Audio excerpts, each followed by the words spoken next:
On vous pose la question. Si tant est que il y aura une révision des listes électorales avant d'aller aux élections présidentielles, mais pourquoi vous avez invité les enfants de 17 ans à s'inscrire sur la liste électorale? Vous, qui les a invités? À quelle occasion? Pourquoi est-ce que les partis politiques... Qui les a invités? Non. Parce que vous ne pouvez pas continuer... Il ne peut pas continuer de prêter des propos des intentions. Mais vous aurez votre temps de parole. Vous avez écouté. Écoutez-le. Après, tu auras le temps et tu vas... Monsieur, s'il vous plaît, allez-y. Non, c'est pas non plus la rébellion. C'est pas non plus une rébellion. C'est ce que vous connaissez. C'est ce que vous connaissez, oui.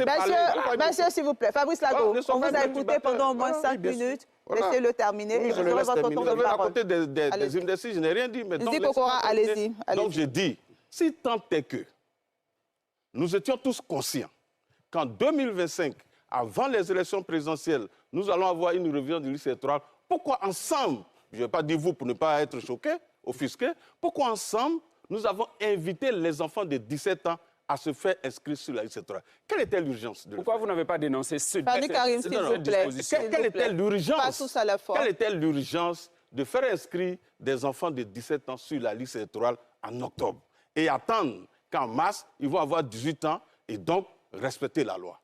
Donc la logique, elle est là. Mais ils sont de mauvaise foi. Ils sont de mauvaise foi parce qu'ils n'ont pas préparé les élections. Ils sont minoritaires sur la liste électorale et ils le savent. Voilà des gens qui subitement se rendent compte qu'en Côte d'Ivoire, on doit faire une révision de liste électorale chaque année. Mais pendant 12 ans, ils ont boycotté toutes les révisions de liste électorale. Vous n'êtes pas cohérents. L'incohérence n'est pas une qualité, chers amis. Dites la vérité aux Ivoiriens. Moi, je ne parle pas au nom de la Commission électorale indépendante. Nous disons, voilà l'organe que nous avons ensemble mis en place, puisque votre représentant, jusqu'à récemment, il était à la Commission électorale indépendante. Et je rappelle aux Ivoiriens que la personne qui a conduit la révision de la liste électorale s'appelle M. Bamba Siaka, donc, qui a été proposé par le PDCI-RDA. Donc, nous sommes tous engagés dans le chronogramme. Mais s'il y a des gens vraiment qui sont incohérents, c'est vous. Madame, on ne peut pas accepter qu'une révision de liste électorale parte de octobre à juin, 8 mois. Entre juin et octobre 2025, c'est combien de mois? Ça veut dire qu'on a accepté de faire une révision pendant 8 mois, mais ils veulent et ils comprennent que entre juin et octobre, on puisse faire une autre révision de liste électorale. C'est-à-dire en 2 ou 3 mois.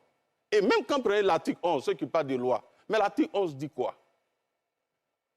La liste provisoire doit être affichée 3 mois avant les élections présidentielles. Donc, même si par magie, on organise une RLE en juin ou fin juin, on a joué